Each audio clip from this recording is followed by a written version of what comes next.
Today we'll be discussing hybrid zone fusion, but first we need to know what reproductive isolation is.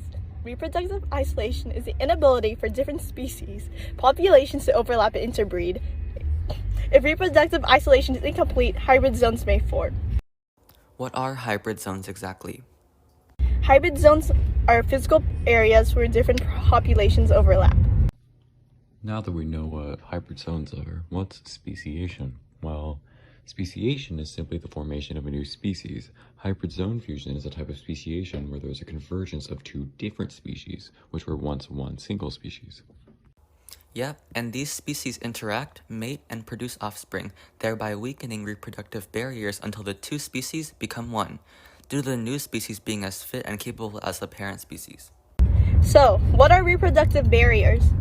Reproductive barriers are essentially a set of physical or psychological properties which prevent populations from interbreeding. However, since hybrid zone fusion is a process that counteracts and weakens reproductive barriers, we won't delve into the specific reproductive barriers out there. Great, now that we know what hybrid zone fusion is, has this speciation event actually occurred? Hybrid zone fusion has actually been studied and researched on cichlid fish in Lake Victoria in Africa, which is a lake that originally had crystal clear water, but is now relatively murky and polluted. Since the color differences amongst cichlids of the same species don't differ dramatically, cichlid fish in Lake Victoria are fish that make mate selections primarily on the visual color of the mate. However, due to pollution in recent years, this behavior has become ineffective for finding mates. Female cichlids have had a hard time differentiating between male mates of their same species and males of other species in the murky water.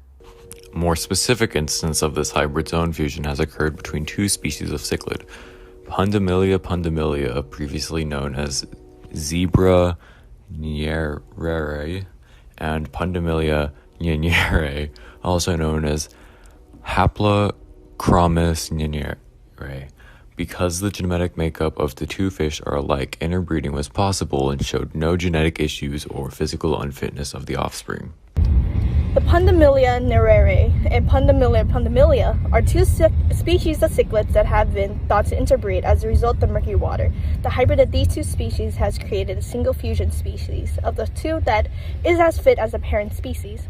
The hybridization of two different Pundamilia species has occurred so often that the genes of the two have mixed and the two species fused into one species of Pundamilia.